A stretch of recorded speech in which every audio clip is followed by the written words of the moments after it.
special support for two major open source projects. One is the Jetty server container,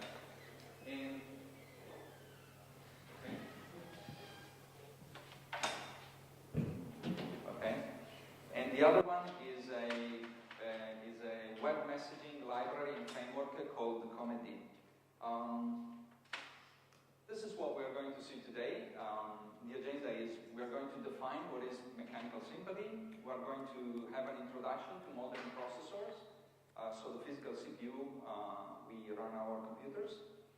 And we'll take a look at a few examples of how the interaction between software and hardware can make things really interesting.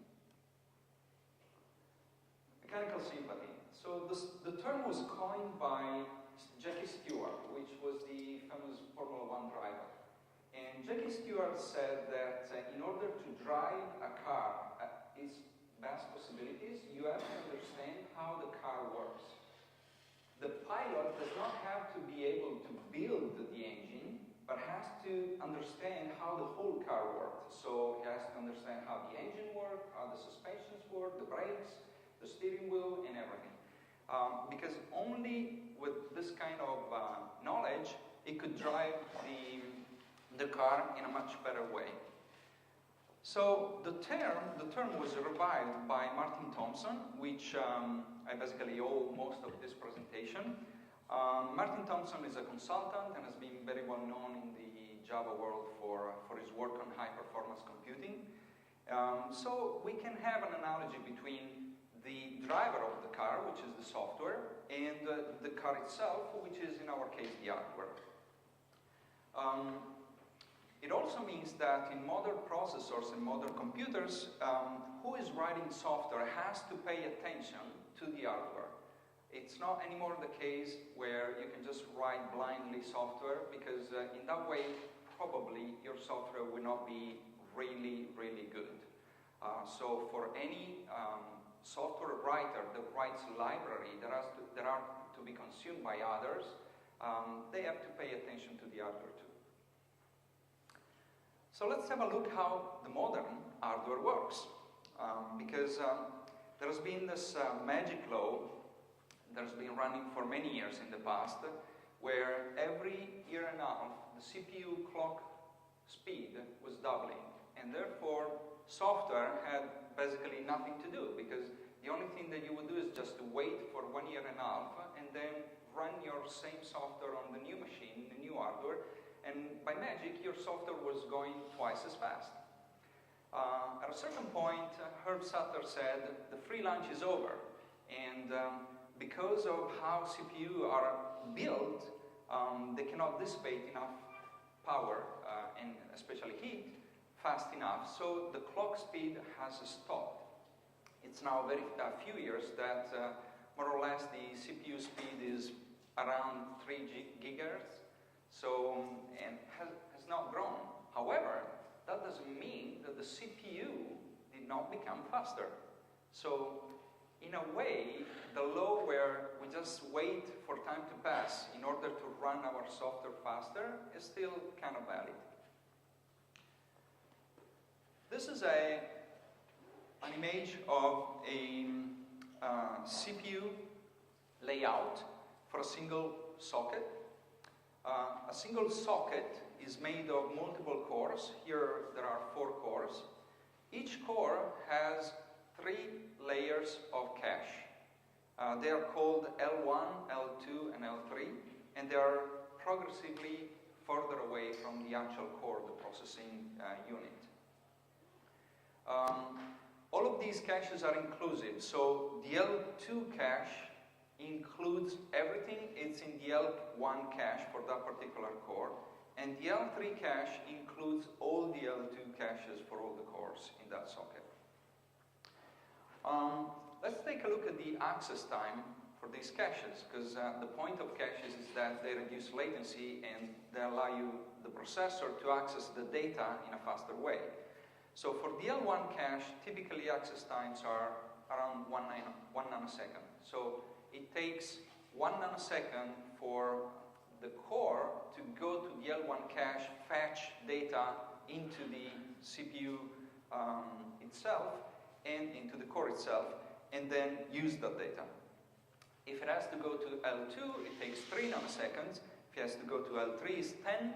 And then if it has to go to the RAM, because the data is not anywhere close in there, then it pays a huge cost of 65 nanoseconds.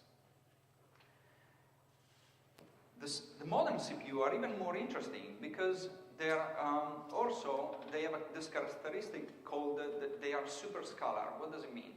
Older CPU had one arithmetic logic unit, ALU, right? And this arithmetic logic unit was the one that was performing the calculation, for example, addition, multiplications, and everything.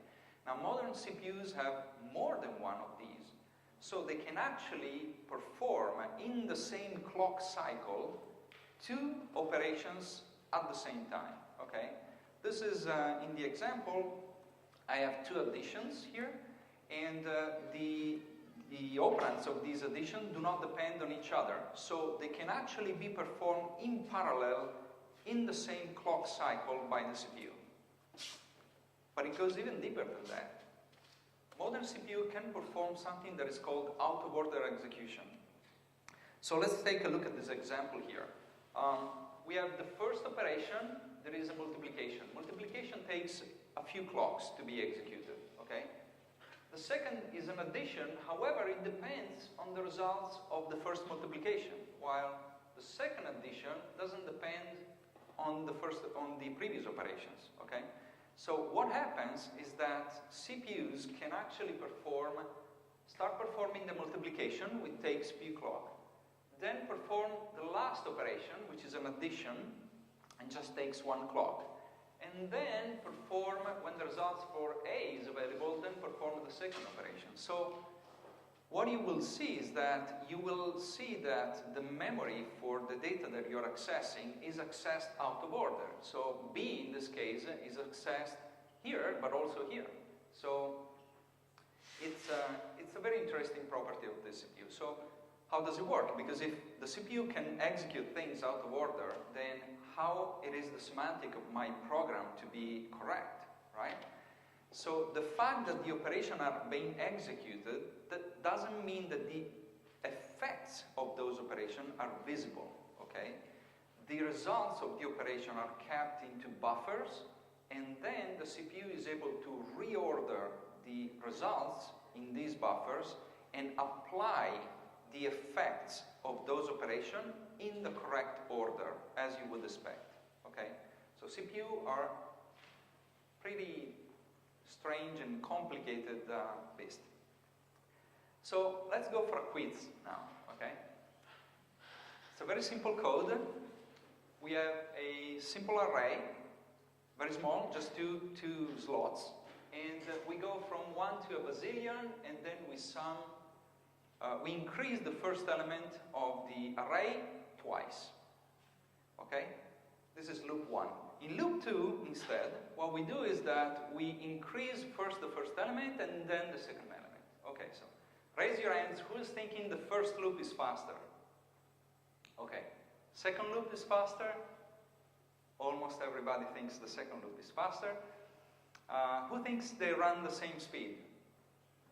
Okay, few. All right, so the loop 2 can be twice as fast as the previous one. Why is that? Because in the first loop, the second operation has to wait for the first one to complete, okay? Even if it's plus plus, it's a read, do the addition, and a store and a write. So the second operation cannot start before the first one is finished. Instead, in the second loop, the CPU can actually process the 2 operations in parallel because they access different regions of memory. Okay.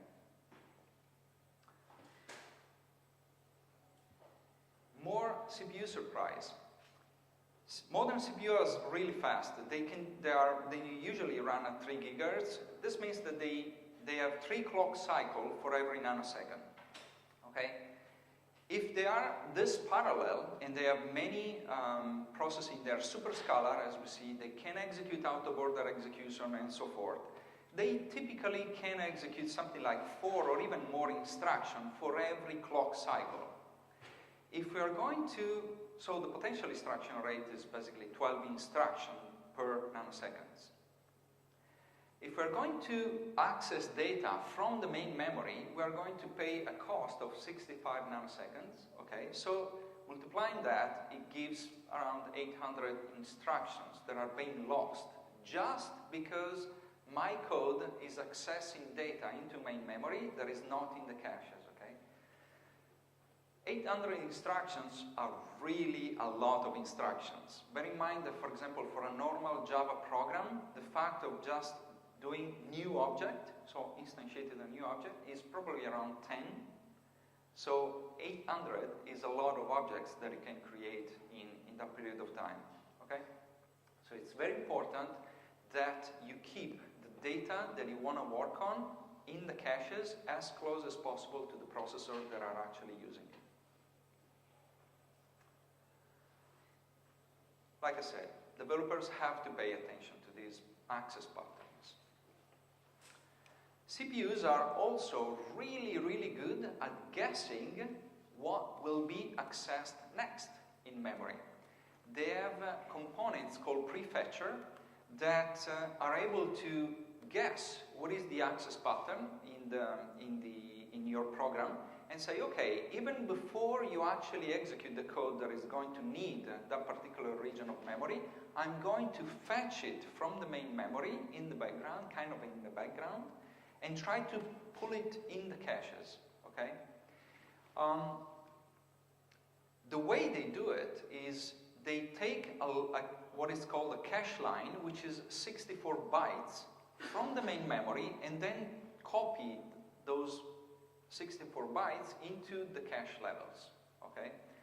This is, remember this, that the unit of moving memory from the RAM to the caches is a cache line, so it's 64 bytes of contiguous data. Different cores can access the same cache line at the same time. So what happens if two cores need to access to the same cache line? Since that is the unit CPU core works on, we need to make sure that if a core writes an information into that cache line, then the other core doesn't see some stale value. Okay, it has to see the real value. So there is a protocol internal to the processor called the MESI protocol, which keeps all the things in sync. Okay, imagine it's a kind of a locking protocol where we'll see an example later how it works. And it's another quiz time. So now we have a big array, like the array is really big here. And we do 2 loops. The first loop goes for every element and perform a multiplication, okay? The second loop goes, but instead of going for each element, it skips every 16 elements. So basically, the second loop does only 1/16 of the multiplication of the first loop. So that's basically only 6% of the work of the first loop, okay? So who's thinking the first loop is going faster than the second loop? A few. Who's thinking the second loop is faster? A few here as well. Who's thinking they run at the same speed? More or less the same. So it's a tie between the 3. Okay, so loop 2, even though is just doing 6.25% of the work, it's actually run at the same speed of the first loop. Why is that? Because the bottleneck in this particular case is not the multiplication, is the way you access the memory in order to fetch all the elements in memory and actually performing the computation on them, right? So this number here was chosen carefully because these are integers, and integers are 4 bytes, so this is actually 64 bytes, right? So we go and we always take the first element of a cache line.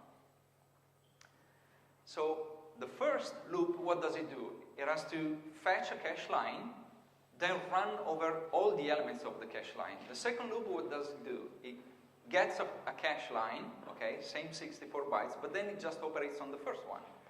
but the access to the memory is what is dominating the loop time here. If that was not even enough, CPUs can also do something called branch prediction.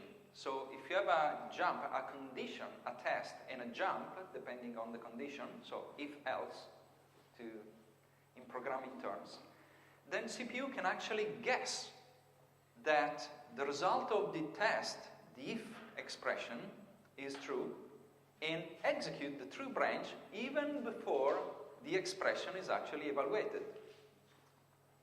Seems like a magic here.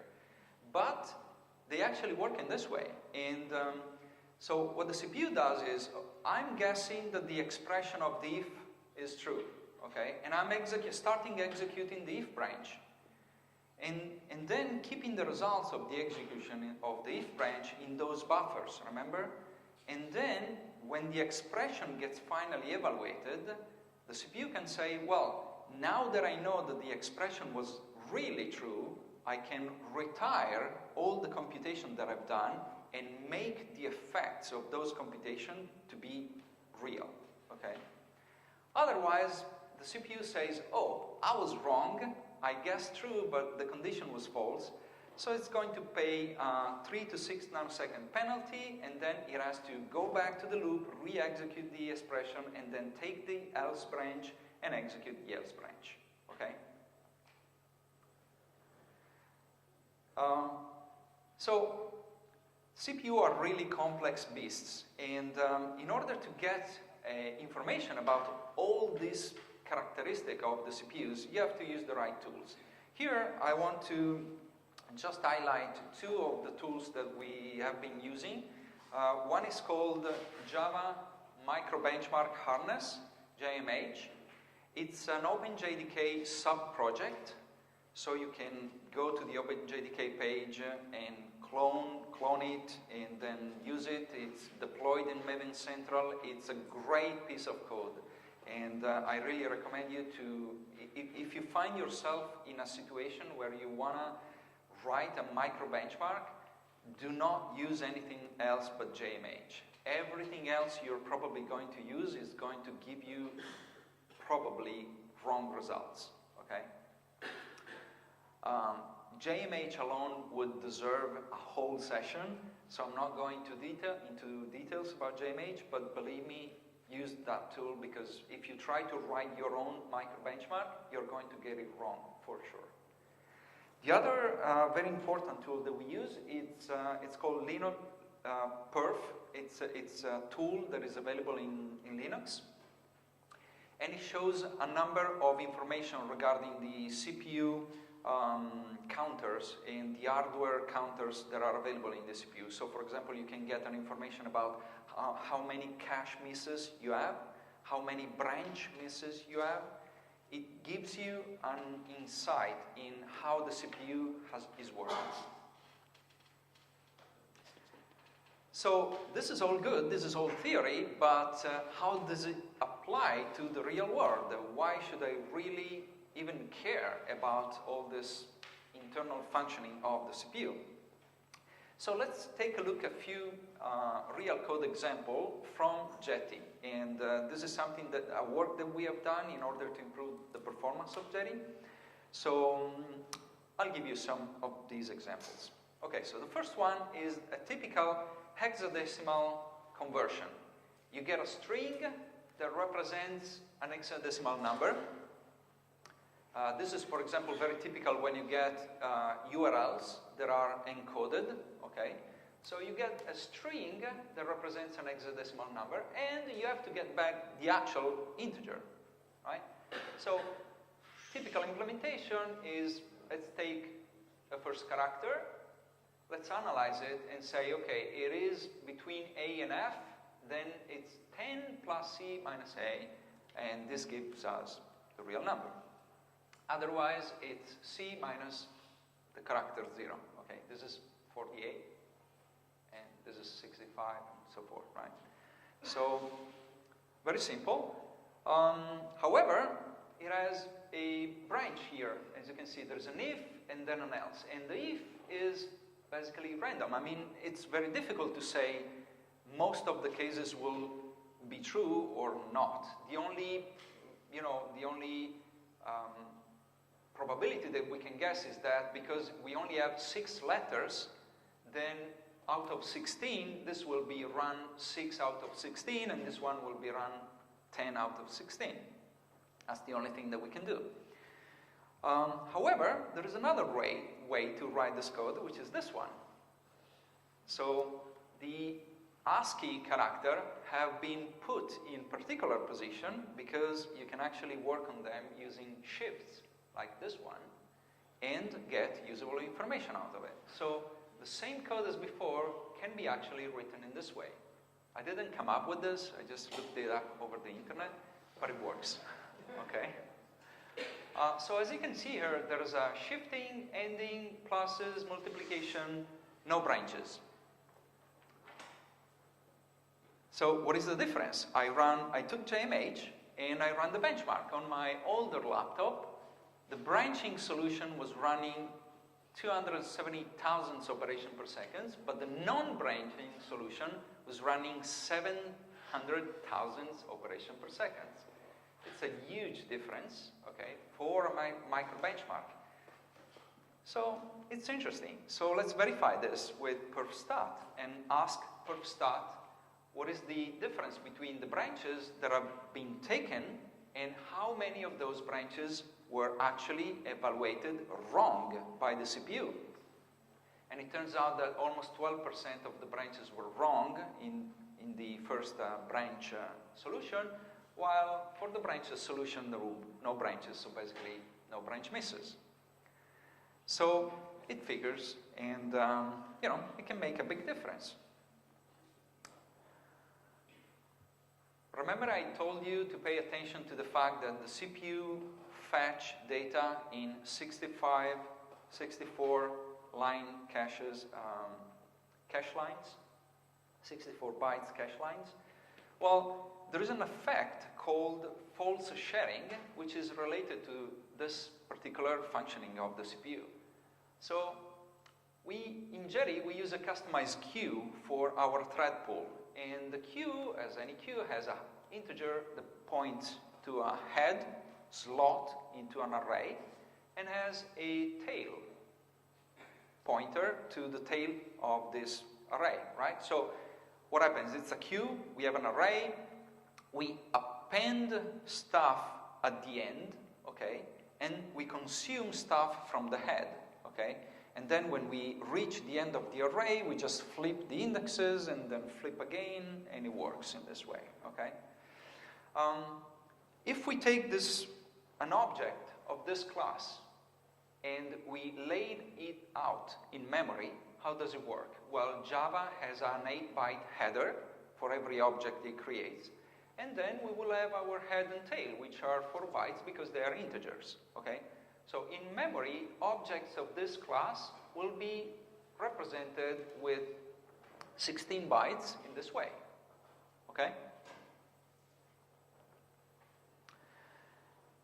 Now let's try to go through what happens when one thread wants to read, modify, for example, the head, so consume an object from the queue, and another thread wants to append an object at the end of the queue, right? So we have our object in the L3 cache. The first thing that we have to do, we have to copy the object into the caches, okay?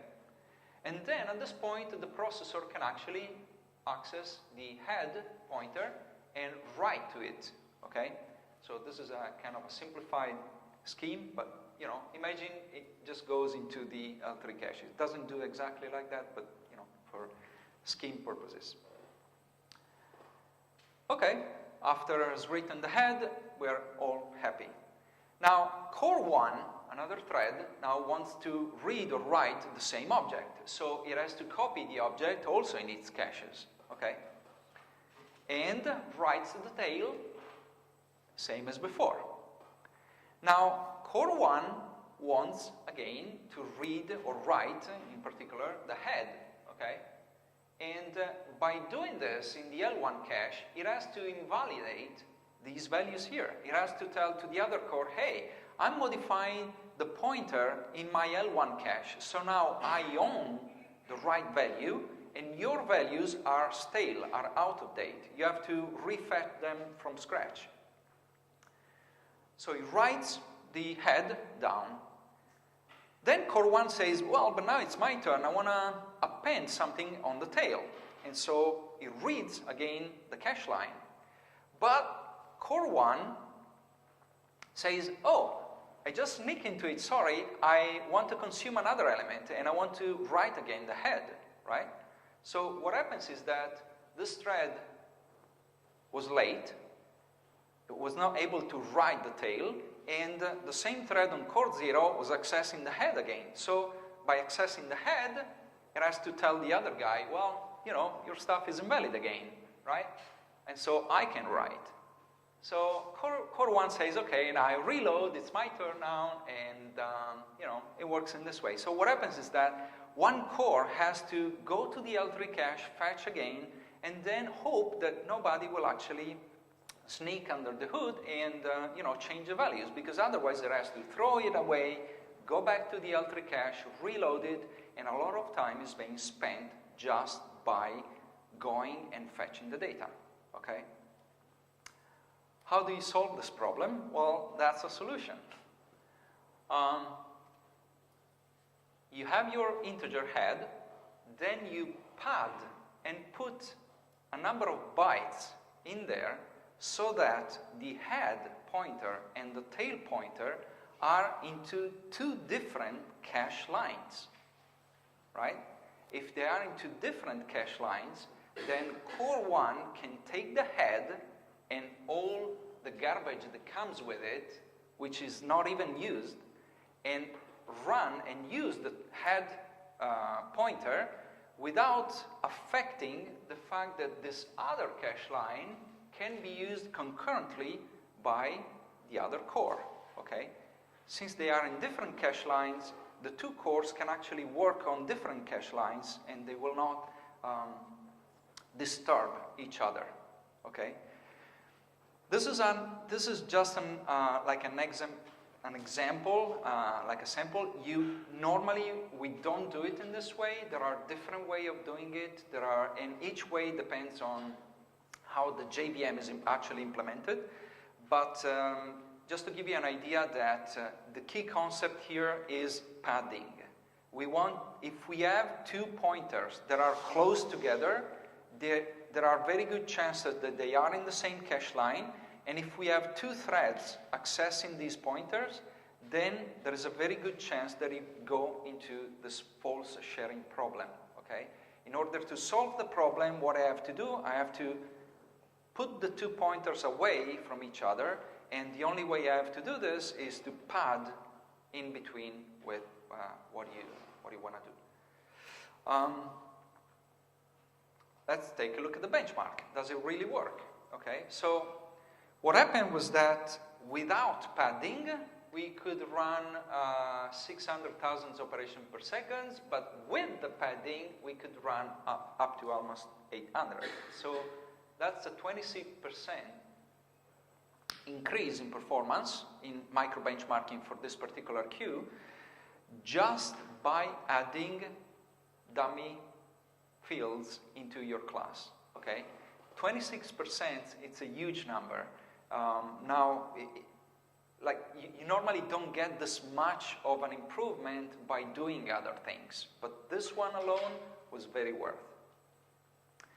For example, Java util concurrent linked blocking queue, if you go there and look at the source of this class, you will see that the head and the tail pointer are one close to each other. So this class from the JDK will be subject to false sharing. There is a solution that has been proposed for, instead of doing this ugly hack here, there is a solution that has been proposed which is, well, what if I could annotate the fields with an annotation which is tentatively called @contended, and the JVM will do this padding for me, right? That will be smart. This is available in JDK 8, but it's under the Sun MISC package. And it requires a couple of JVM switch to make it actually work for your code. It works for the JDK code, but not for your code. But you can turn on these switches if you want and verify that it's actually working properly. I mean, it is doing the padding for you in the JVM. Okay, time for another quiz. This is a logging library, SLF4J. Okay, this is the signature of the method, and this is a code that was present in Jetty. We do a lot of socket reading and writing in Jetty. And what we were doing this. We were doing socket read with a buffer. We will get back the number of bytes that have been read, sorry. And then we would just do logger debug bytes read, and then using this SLF4J syntax that says, well, substitute any arguments with, you know, in this position in the string. So it turned out to be a performance bottleneck. Can you guess why?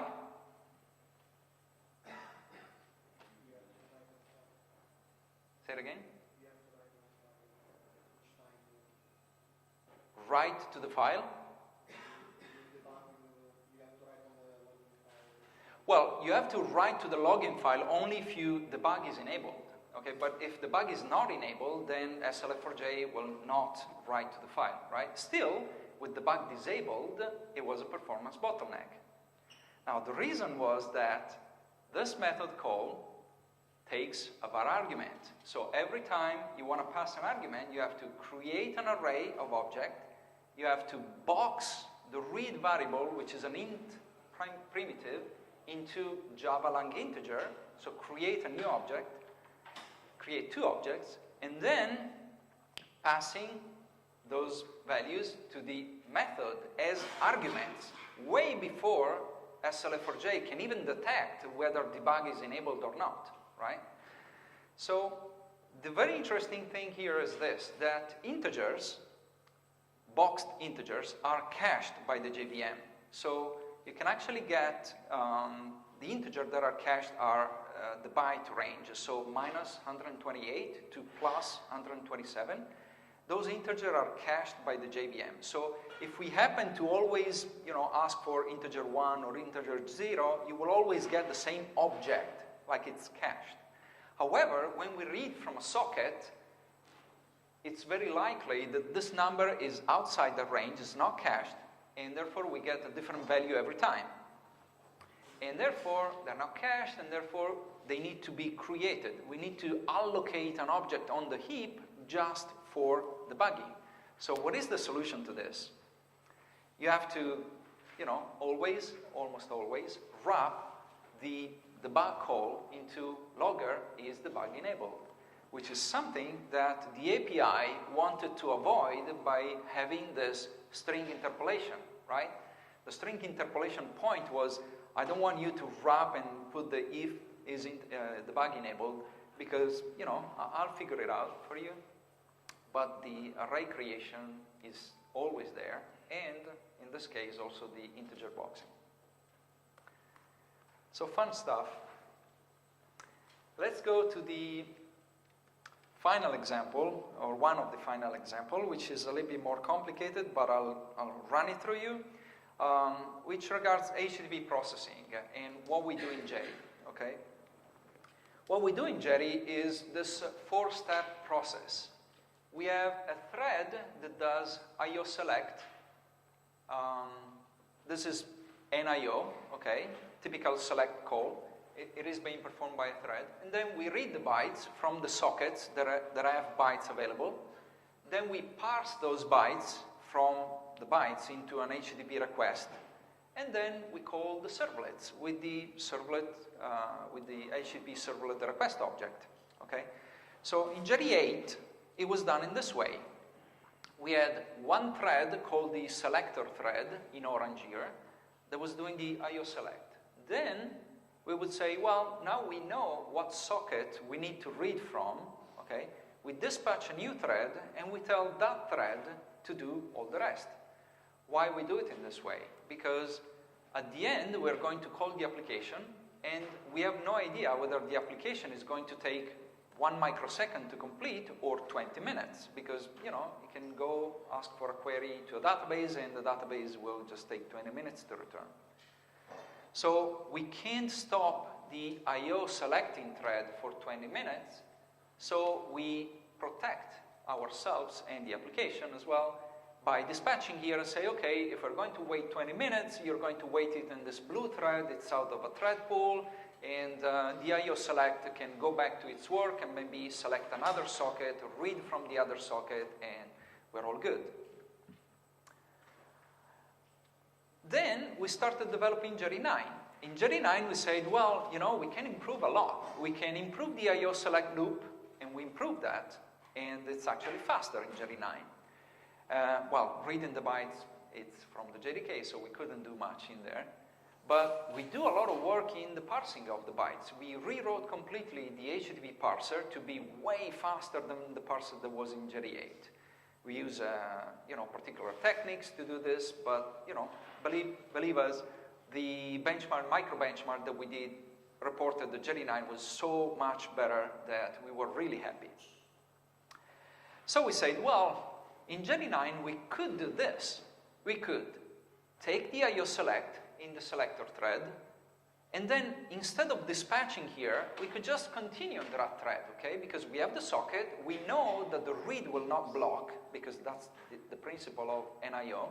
So we could do the read, and then of course, well, the parser is just working in memory. So we already have these bytes in memory, let's just pass them to the parser, and then have the parser generate the request object. And then, only when we reach the dangerous point of calling the application that can take 20 minutes, then we dispatch and call the application, okay? That's super cool. So we said, okay, we are super smart, and I mean, this is really going to rock and be so much faster than Jetty 8 that we ran a benchmark. And it turns out that Jetty 8 was running the benchmark, 1 million requests in 37 seconds, but Jetty 9 was running 47 seconds. I said, what?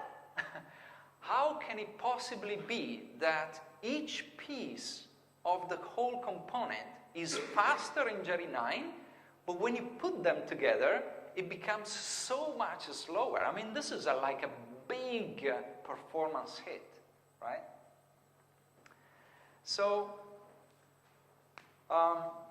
we run into a problem that is called parallel slowdown, and it works in this way. In the previous model, the only thing that was in the caches at the moment we switched the thread, we dispatched to a new thread, was the socket reference, okay? Because we knew that the socket was ready to be read, so we dispatched a new thread, passing the socket. The new thread would run into a different core, okay? So the different core did not have the socket in its caches, so it had to load the socket reference and then work on that. In this model, however, here, what do we have at the point of dispatching here? We have the socket object, the byte buffer, the request object that we have just created from parsing the bytes. The request object is a very complex object in this serverless specification that has the HTTP headers, which is a map. So it also has a pointer to a map. It has the URI, the method, strings, you know, booleans, and everything. So basically, all this information that then was used by the application was called in the caches of the processor when we dispatched the thread. So that processor would have to fetch the socket, fetch the buffer, fetch the request reference, fetch the headers reference, and so forth, all anew, while this was already hot in the first core, okay, but cold in the second core. So we said, well, we have been way too smart, so we reverted Jetty 900M4, which is now a very old version, to the previous model, redone the benchmark, and guess what? We went from 37 to 29, just by switching, I wouldn't say one line of code, but the code changes that we had to make in order to do the switch earlier rather than later was very, very simple. Okay, so that particular change made us going from 47 seconds down to 29. And it was a very huge win. So Jetty 9 is basically way faster than Jetty 8, produces less garbage too, and it's much better. Now you would think, well, these guys are not really smart. However, turns out that the JDK has a class called, the JDK7 has a new class called part of the NIO2 framework called a synchronous socket channel that works in exactly the same way that I just described. It has a selector thread and then calls the callback, calls the application basically in a different thread. And it happens to do what we did wrong in the first version of Jetty 9, okay? So the I/O operations are called by a different thread. They are called late in the process and by a thread pool that you can configure, but the problem is that they are called late in the process instead of being called early in the process. So they were running through parallel slowdown. And that's why, even though Jetty 9 is JDK7 compatible, we didn't use a synchronous socket channel to implement Jetty 9, because these classes are good if you want to do some very simple I/O and you don't care about performance, but if you do care about performance, then these classes are not good enough, okay? So yeah, they have basically two big problems. One is the unnecessary context switch for I/O operations to call the application, and then the stack overflow that can happen in usage of this API. This is resolved internally in the implementation simply by, watching the thread stack growing and say, okay, when I am recursing past to 16 levels, then I'm just going to switch to a different thread, okay? Which is bad because the new thread will run into a different core and it will have everything called in its caches, all right? The other thing that we did in Jetty 9 was removing completely all the synchronization primitives that we have to do in Jetty. So the implementation of Jetty needs to be thread safe. It has shared data structures, so we need to synchronize properly inside Jetty. We could have used a synchronized block, okay, very easy implementation. However, we chose not to do that because those are really expensive. So we changed everything to use atomic state machines. This is an example of an atomic state machine. It's a class in Jetty that you can actually reuse in your application if you want. It's called iterating callback. It has a state. The state has many states here. Like this is an enumeration, idle, processing, pending, and so forth, right? So we have a variable called the state. How does it work? Whenever we want to transition the state machine from one state to the other, we call a method, and then we have this infinite loop pattern here, right? While true, we get the current state, we switch on it, and then we say, okay, what state am I in? Am I in pending state? Okay, so try to move to processing. Compare and set here is an operation that is atomic, okay? And what does it do? It tries to move from pending to processing. And it may fail because another thread already changed the state between when we read it here and when we try to process to change it here, okay? Another thread could enter here and change the state. So what we do, if we succeed changing the state, we just break out of the loop and we are done, okay? We were the one that, read the right state and changed the right state into the right position.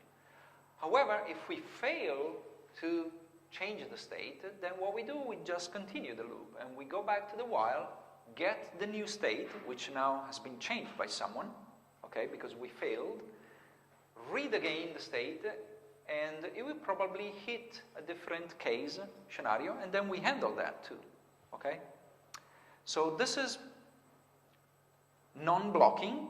There's no synchronization primitive in there, no locks, no synchronized block, it's non-blocking, we may pay the cost of, oh, we couldn't make the component set, we have to loop again and switch. So one thread may be looping a couple of 3, 4, maybe 4 times. But still, that thread will be hot in that processor. It will have everything in its caches. And even if it loops a few times, that's much faster than just using a lock. All right, so that's basically it. So let's try to wrap it up. And what is the point of this presentation, okay? The point of this presentation is that you, as a software developer, you have to know your hardware. You have to know how does it work. Because like Jackie Stewart, if you know your hardware, you're going to write better software, okay? Like he was able to drive his car better. Do not try this at home, because this is very useful for library writers, okay? If you're writing an application using, some framework, web framework like JSF or SIM or whatever, then you are above that level of concern. However, you have to ask the library writers to say, hey, are you doing this kind of optimizations in your library that I'm using in my application, okay? That's your right to ask that to the writer, like it is right to ask to the JDK implementers to fix the false sharing in linked blocking queue, okay? So you have the right to come to us and say, hey, Jetty does this wrong because there's false sharing here, and we're going to fix it. So if you happen to use a server container, of course, I recommend Jetty 9, because we do care about these optimizations, okay? And we always try to go and produce less garbage to avoid that you're going to false sharing. We do micro benchmark to fix the URL parsing. We, benchmark Jetty. We try to get the thread modeling into Jetty right, and so forth. So, it's, of course, I work for Jetty, so it's unbiased, but we do care. So, I think you will get the benefit of the work that we are doing. So this is basically it. If you have any question, thank you for listening.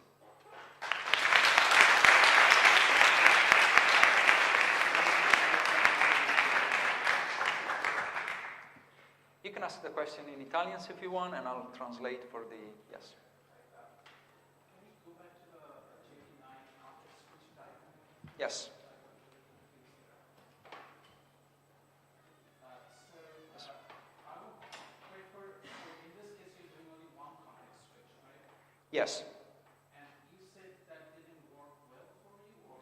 Yes, the problem, like compare these two diagrams, okay? We also do one context switch here only, okay? We go from orange to blue, and then all these runs in the blue thread, all right? However, the difference between the two diagrams is that we do the context switch early or late. The late one was bad, and was bad for the reason that all the things that then the application would have to access were called in the caches of the processor, okay? While the earlier we do it, the better, okay? There are different models. For example, there have been a couple of talks here about Vertex that don't do any context switching here. They just take the selector thread and then call you because they have an asynchronous API, which is not what the servlet API is. Servlet API is blocking, and then we have to protect ourselves from this case. Because otherwise, if we don't dispatch here, then the whole Jetty server will be blocked because the IO select thread will be blocked, okay? So we need to protect ourselves. Now, if you use, for example, Vertex, but then inside the application Vertex, you do a JDBC call, which is blocking, then you're going back to this wrong model, because you go, oh, I have to do a JDBC call. I have two choices. Either I block the selector thread from Vertex, or I dispatch myself into the application because I know I have to, call the database, but then you're going a late dispatch. And if you're going a late dispatch, then everything that you're going to use in the JDBC call will be called in the caches. Yes? The examples you showed, mostly 2 cores. What if, there are 4 and 6 and 3 more? Does the information map differ? Yes. Okay, so how about many more cores than just 2 cores, right? What happens in there? Okay, so what we do is, well, basically the whole concepts that I presented here, they don't change. Okay, so false sharing and all these effects and parallel slowdown, the whole happen. So the answer could be that it doesn't change much. If you go to very many cores, like more than 100, maybe 200 or something, there are other effects which may run into problems. And you have to pick your algorithms and your strategy for running your application very carefully. Because even compare and set, which is an atomic operation at the CPU level, it is going to hurt you in a way. Because a compare and set, it's basically, remember the diagram that I show you when you had false sharing? Compare and set is, I'm changing this location, this information in memory, okay? So what you have to do is, whenever you succeed to change in that location, you have to invalidate all the caches of all the other processors, okay? So if you have only 4, okay. If you have 200 caches to invalidate, then, you're losing a lot of potential good data into those caches. So, there are effects that they may happen at very many cores, but yes, we're not currently yet there, as in, available like in consumer stuff. So we'll see what happens. There are very, very interesting times. The current way of doing things is, Go functional programming, everything is immutable. It has good things, however, it's not for free. Like creating more objects because they are immutable has a little cost. Functional programming in itself, it doesn't, but you have to find the right pattern. It could be that the implementation in a certain language of the functional programming primitives may not be perfect. Like, for example, take closure, okay? Lists and everything, persistent data structures. Yeah, they are persistent to use an application writer, okay? But internally, what they are doing is that at a certain point, they have to do a compare and set in order to say, okay, this new node now has to point to these other nodes, right? All the old nodes are still there, but I need to be able to take a new route and then point into other nodes. So, it's not as simple as it looks like. So that's what I'm saying is, you have to know your hardware, you have to know what happens, and especially we have to know what happens. You as an application writer, you have the right to ask us, do the right thing, and be mechanically sympathetic. Yes? Yes? Yes.